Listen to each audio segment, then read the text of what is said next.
بسم اللہ الرحمن الرحیم لا الہ الا انت سبحانک انی کنت من الظالمین۔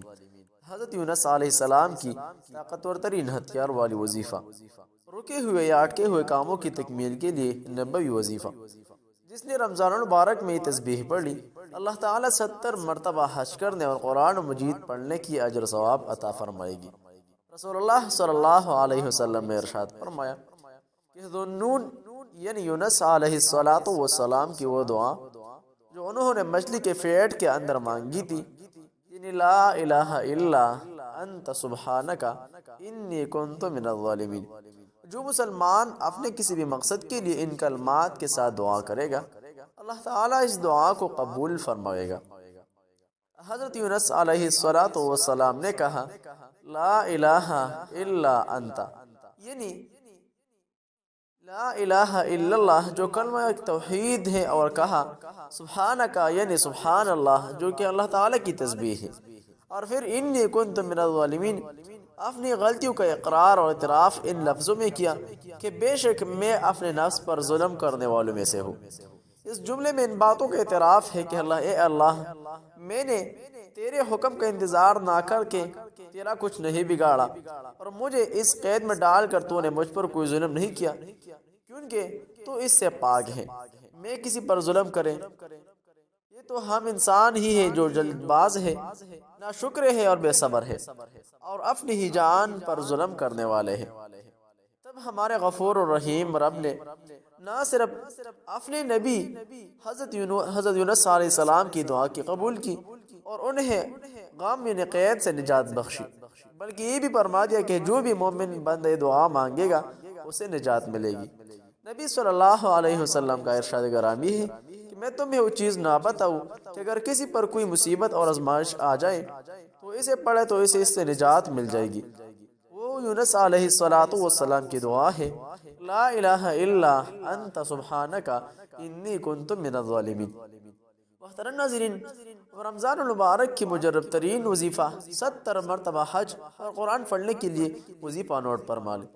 محترم ناظرین، 70 مرتبہ حج کرنے اور قرآن مجید پڑھنے کے اجر و ثواب کے لیے مجرب ترین عمل نوٹ پر مالے۔ جو بندہ نماز فجر ادا کرنے کے بعد ذکر و اذکار یا قرآن مجید کی تلاوت میں مشغول ہو کر صلاۃ اشراق تک اپنی جگہ پر بیٹھے رہے، پھر اس کے بعد اشراق کی نماز قائم کرے، یہ نماز اشراق نفل ہے۔ حضور صلی اللہ علیہ وسلم نے فرمایا کہ جو بندہ یہ عمل کرے اللہ تعالیٰ اس انسان کو نفل حج عمرہ کرنے کی اجر عطا فرمائے گا۔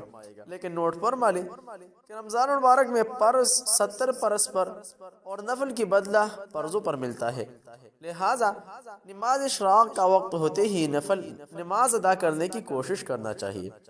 اسی طرح جو بندہ روزانہ 100 مرتبہ سورہ اخلاص پڑھے گا، اللہ تعالیٰ اس بندے کو قرآن مجید پڑھنے کے اجر ثواب عطا فرمائے گا۔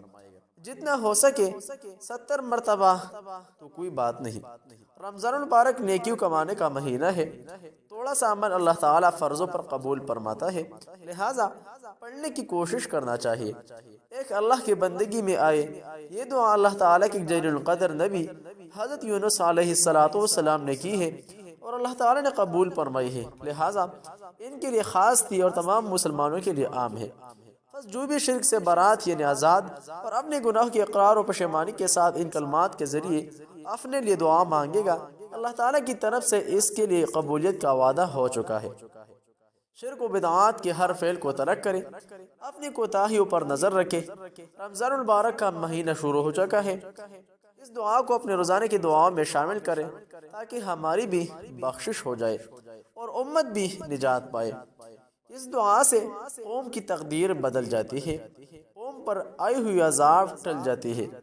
بیماری میں 40 مرتبہ یہ دعا پڑھنے والا شخص اگر اس بیماری میں فوت ہو جائے تو اس کو شہید کا اجر ملے گا، اگر وہ صحت یاب ہو جائے تو اس کے تمام گناہوں کی بخشش دیا جائے گا۔ اللہ سبحانہ وتعالی ہمیں شرک، ہر قسم کی گناہ سے برات، آزادی اور اپنے گناہوں کے اقرار و پشیمانی کے ساتھ اپنی ہر دعا میں لا الہ الا انت سبحانک انی کنت من الظالمین کو بھی شامل کرنے کی توفیق عطا فرمائی، آمین۔ محترم ناظرین، روزانہ کی وظائف معمولات، اعمال اور وظائف سے باخبر رہنے کے لیے ہمارے چینل کو ضرور سبسکرائب کیجئے، ویڈیو کو لائک اور آگے شیئر کریں تاکہ دوسروں کو بھی فائدہ ہو سکے۔ جہاں بھی رہے خوش رہے، سلامت رہے۔ حضرت یونس علیہ السلام کی یہ مجرب ترین دعا ضرور پڑھا کرے۔ محترم ناظرین، حضرت یونس السلام کا وظیفہ کی اجازت کے لیے کمنٹ میں ماشاءاللہ لکھنا ضروری ہے۔ السلام علیکم ورحمۃ اللہ تعالی وبرکاتہ۔